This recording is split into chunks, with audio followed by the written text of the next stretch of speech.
mengalami proses penguraian secara alami.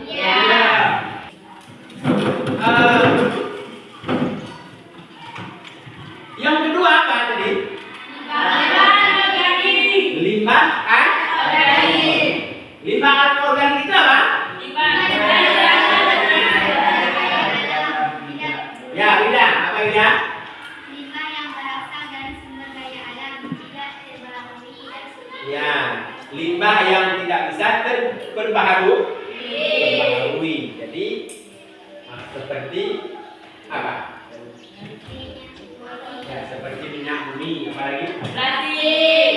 Plastik, Kaleng dan botol. kaleng dan botol. Oke, kita lanjutkan. Ada bentuk-bentuk limbah. Yang pertama, Limbah padat. limbah padat, yang padat-padat. Kemudian apa lagi? Limbah cair. Cair. Yang berikutnya apa lagi? Limbah gas. Limbah gas. Kalau limbah padat itu contohnya apa? Apa? Limbah padat ya Pak? Ada plastik, ada besi, ada limbah cair apa? Minyak. Ya, seperti minyak yang tak berguna lagi atau seperti kita lihat limbah di rumah sakit. Sebenarnya unsur-unsur kimia yang ada di dalam limbah itu juga berada di dalam di rumah sakit itu untuk mengelola limbah cair itu yang terbuang itu juga memerlukan dana yang sangat besar.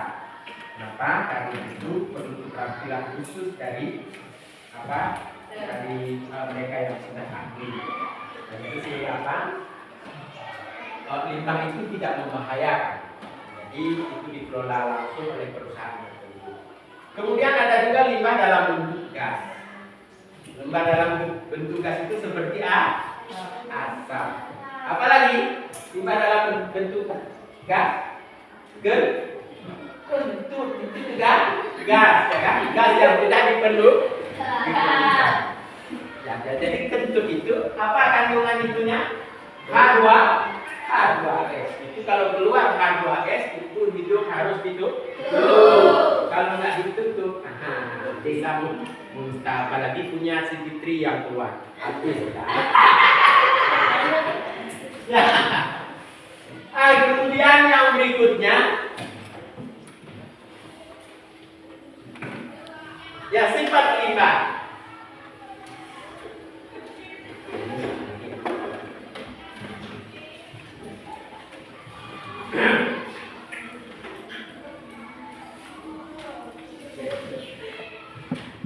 Limbah itu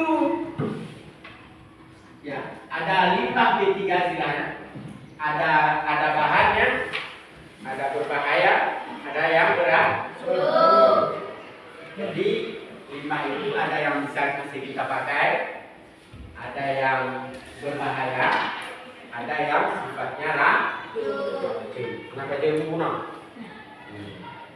Jadi pagi-pagi itu makan, kalau nggak makan nanti lemas. Nah, jadi kalau limbah ini kita tidak kelola dengan baik, itu juga akan membahayakan kita. Jadi dulu ada juga ketika di Banda Aceh ada penggali sumur yang digali jadi setelah digali sampai ke dalam rupanya ada sesuatu yang bahan lama yang telah berbahaya itu di dalam. Ketika pecah itu semua, akhirnya hampir tewas. Cepat-cepat dibawa ke rumah sakit. Sampai berhari-hari di rumah sakit juga tidak sembuh-sembuh. Dan akhirnya kemarin itu diusahakan juga dengan serius oleh dokter. Alhamdulillah sembuh. Itu pun tidak mau. Coba kan. Jadi itu dikatakan ada limbah yang beracun.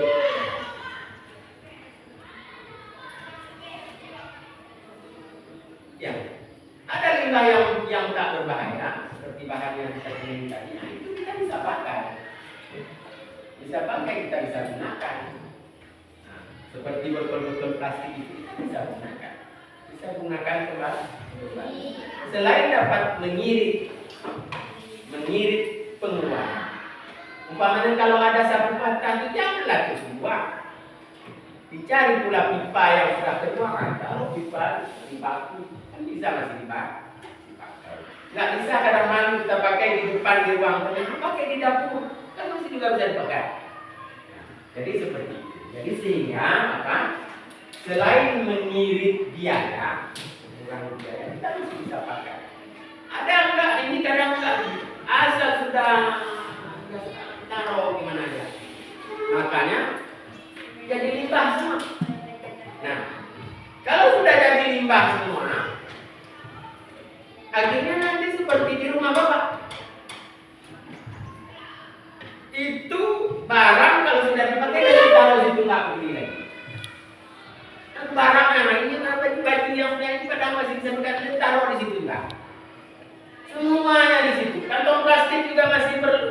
Nah, semua dianggap perlu. Akhirnya semua penuh lah rumah dengan barang-barang. Kenapa?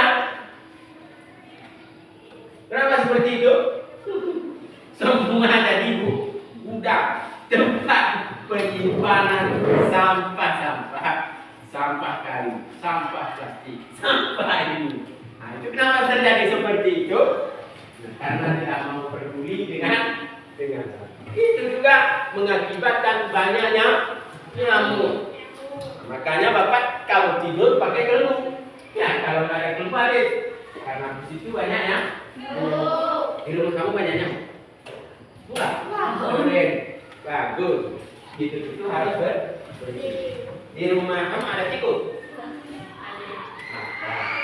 Nanti usahakan kalau tempat kita itu bersih.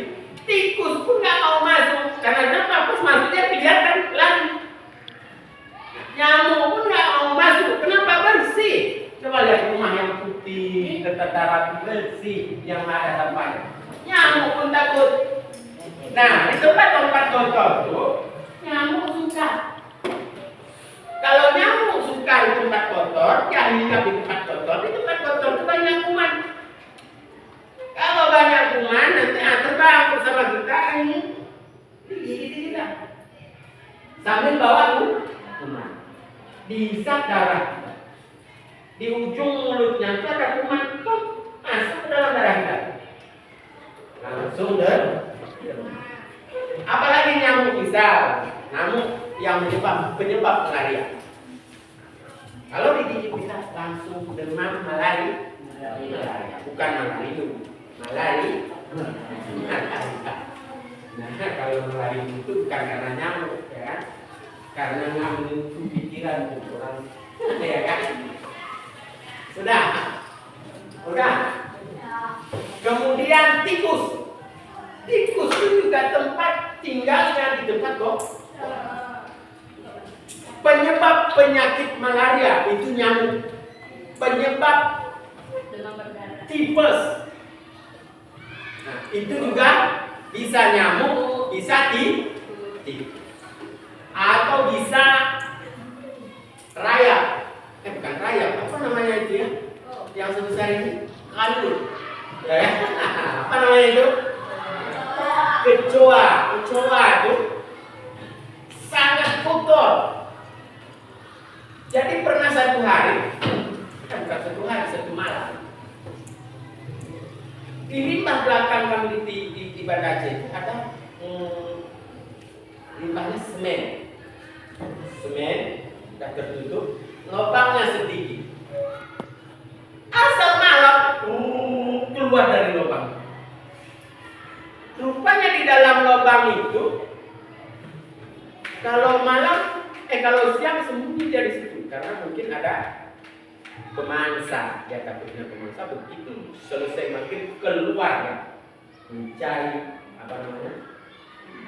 makanan.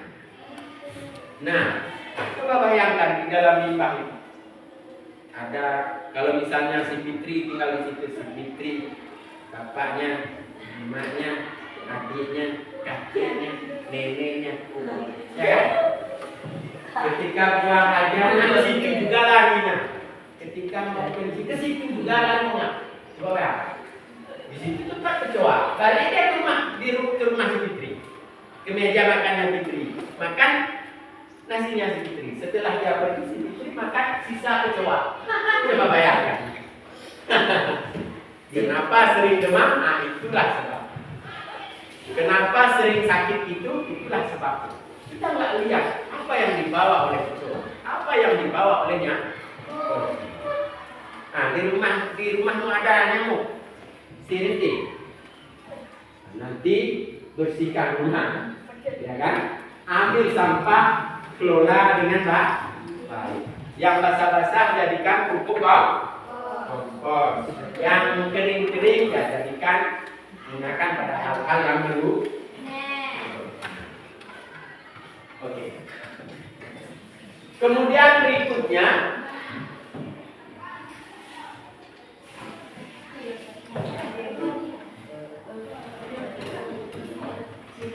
ini nggak nampak nih.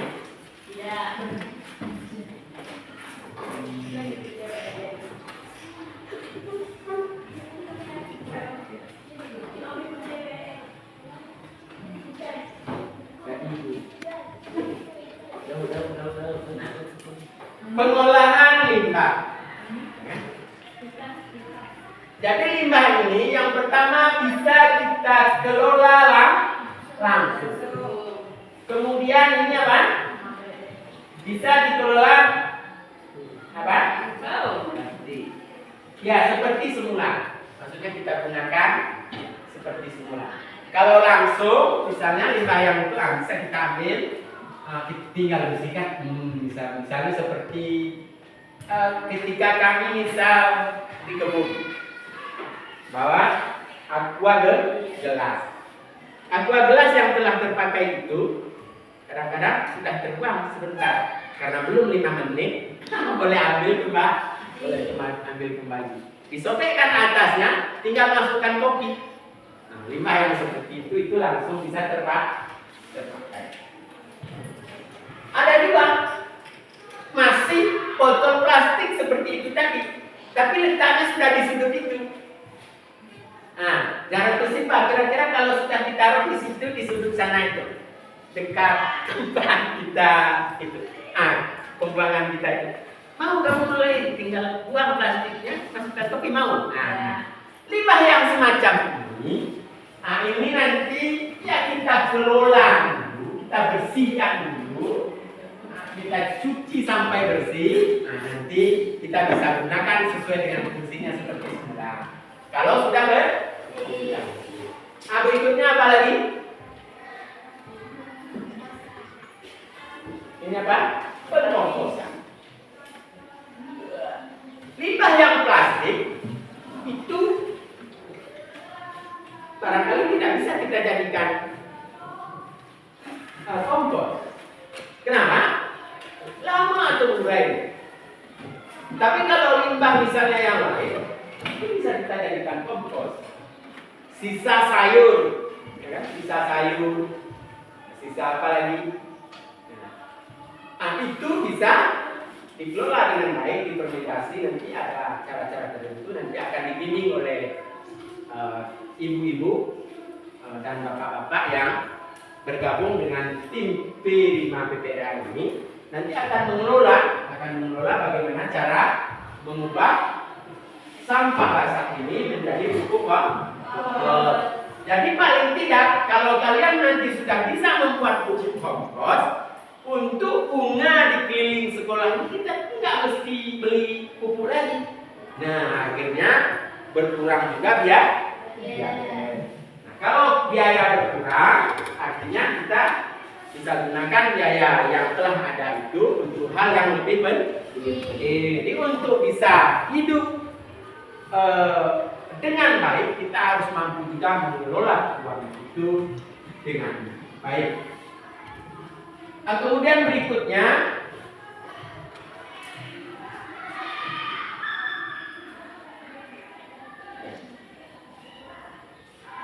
pengolahan limbah anorganik. Yang tadi itu organik, ini anorganik.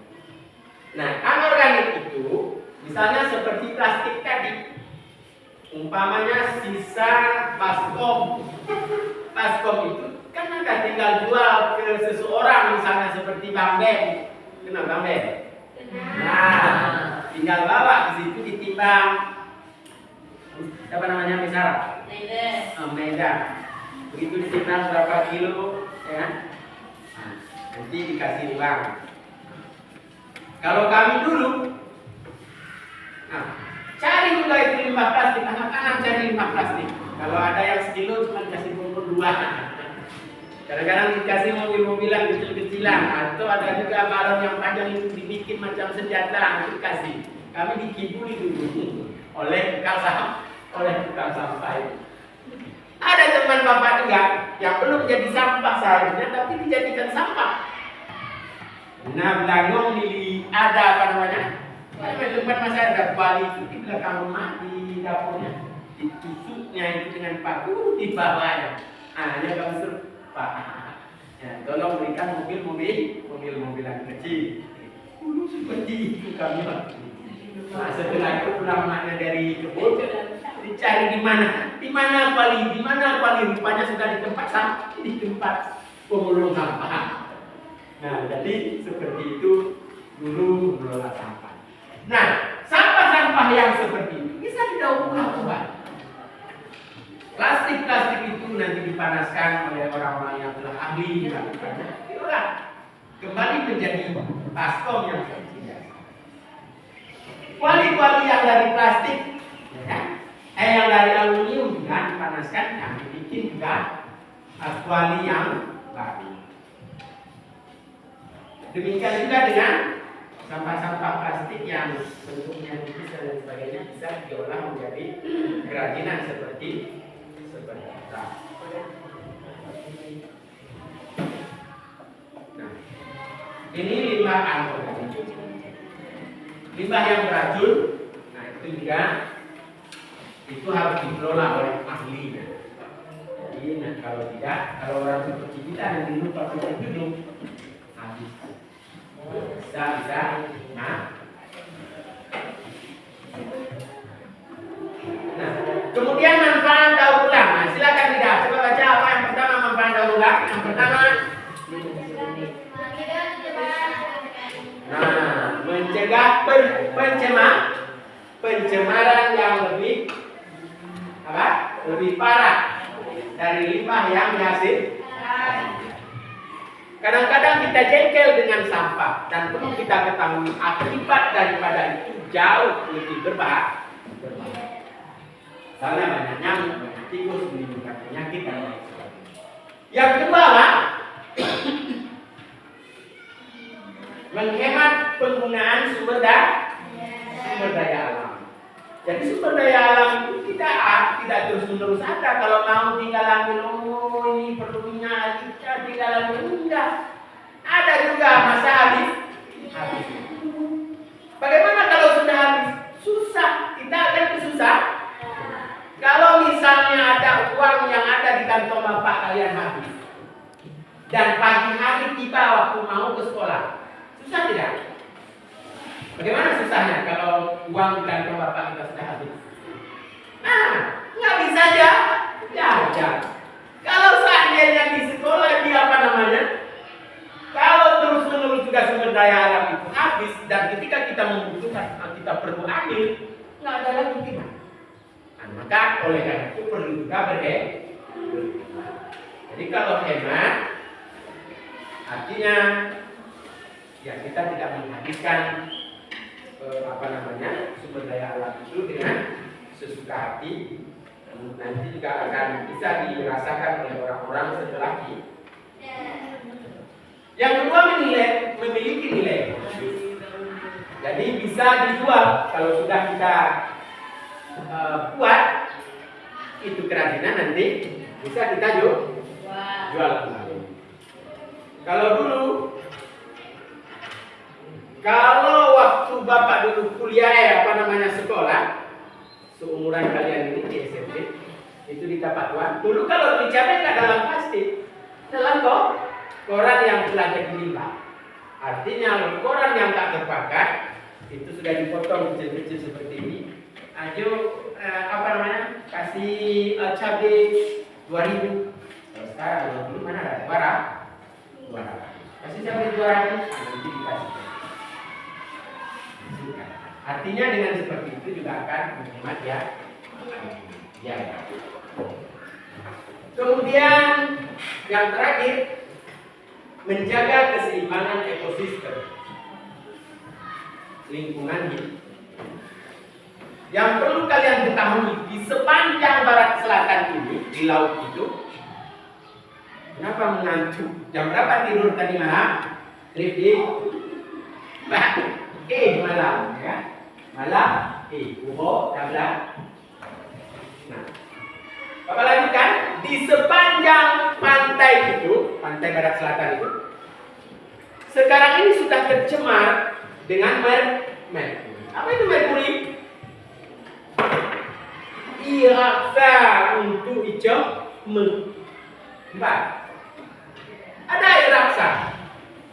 Air raksa itu bahan unsur yang paling berat. Itu segini saja sekilo. Satu ini saja sekilo. Jadi fungsinya kalau misalnya itu air raksa, ada butiran-butiran emas ini ditangkap. Seperti lem yang nangkap debu-debu. Ada pemur karet misalnya seperti pemur karet yang nangkap debu-debu yang ambil ke situ. Jadi di air raksa itu melekat itu. Jadi kalau unsurnya air raksa bahaya, kalau salah seperti itu. Kalau emas, kalau nggak salah apa itu? Ft. Ya. Lagi itu kalau dekat ya, lagi itu bani membentuk. Nah, tapi dia cair, tapi bukan seperti air itu. Air raksa itu memang kalau kita gini kan pecah, tapi kalau kita taruh di sini bulat seperti itu kayak ini. Kalau kita pecah kan pecah ya, tapi kan seperti itu. Itu kalau ketemu dengan emas, emas itu seperti bubur karet. Nanti tinggal diperas sampai keluar air raksa itu, tinggal emas bakar, nanti jadi emas, jadi item. Dan itu logam berat sebenarnya. Dan itu mencemari sungai-sungai kita. Itu hanyut di sungai di daerah Menggamat itu. Menggamat di sepanjang jalan antara Kota Fajar dan Menggamat itu ada gelendong. Tahu kan gelendong? Ada besi-besi bulat itu. Ya, di dalam itu dimasukkan batu emas itu. Itu diputar oleh mesin, dimasukkan air raksa itu. Sisa untuk limbah ke dalam parit dan parit di sungai. Dan itu dimakan. Dan di situ hidup ikan-ikan dengan merkuri. Kemudian ikan-ikan itu ditangkap oleh siapa? Yang tukang tangkap ikan? Siapa? Tangkap ikan. Nelayan. Pikir ikan juga. Setelah ditangkap, itu dijual kembali ke kita, makan kita. Merkuri. Perlu kalian ketahui bahwa merkuri itu paling terurai 80%, 20%-nya tetap ada. Kalau dia makan, kami makannya agak kurang. Nyimpan dia di dalam badan. Lama-kelamaan kalau itu kita konsumsi terus. Apa akibatnya? Penyakit. Kenapa lah kadang orang sekarang ini umur 30 tahun sudah sakitlah kakinya sudah. Ada yang sakit pinggang, ada teman-teman juga masih muda-muda sudah kena ginjal. Kenapa? Makan bahan yang seperti itu. Ada bahan yang beracun dimakan. Sering macam-macam. Atau seperti Amin tuh yang sering menggunakan merkuri. Sekarang Amin tuh tahu hidup bagaimana? Amin setiap tempat kamu beli antingmu. Kita lihat sekarang dia memang banyak uangnya. Bermiliar-miliar uangnya. Emas pun di tempat jual emas itu banyak. Dan itu satu-satu. Di setiap kota yang ada ini hampir ada milik dia. Di Kota Fajar ada dia. Tempat Tuhan punya ada. Ladang Riba ada punya dia. Tapi Apa akibat dari sering menggunakan itu? Ada kelenjar debut muncul pada versi. Karena kenapa mungkin sering bisa sambil bakar emas itu mungkin terbang gas kan? Mendapatnya di sini. Apa akhirnya? Itu nggak sembuh-sembuh. Itu sebenarnya kanker. Jadi dipotong tempat kanker itu sehingga dibikinkanlah, karena setiap pemotongan itu keluar cairan. Kalau cairan itu dibiarkan itu di situ akan membengkak, nanti akan menghambat dan bisa mengganggu kehidupan. Nah, sehingga dibuang itu, tinggal ujung keluarnya itu saja. Nah, jadi dibuatkanlah selang di situ pipa. Nah, jadi air susunya ada di sini sampai ke anus. Jadi cairan itu keluar sampai ketika mau buang air. Jam rokok tidak. Nah, oleh karena itu menggunakan bahan kimia berbahaya itu mengancam kesehatan kita. Nah, ini barangkali sekedar memperkenalkan kepada kalian bagaimana kita akan melakukan proyek kita ke depan. Bagaimana kita akan mengelola sampah sekolah ini dengan baik. Setidaknya bisa bersih saja, alhamdulillah. Kalau bisa lebih meningkat, paling tidak kita bisa menjadikan sampah itu menjadi hal yang lebih berguna. Ada sampah yang besar jadi pot, ya. Ada sampah yang kecil nanti kita olah menjadi hal-hal yang lain yang bisa kita gunakan dengan baik. Asal jangan kalian jadikan bapak sebagai sampah. Sekian dan terima kasih Bapak Akhi. Assalamualaikum warahmatullahi wabarakatuh. Waalaikumsalam.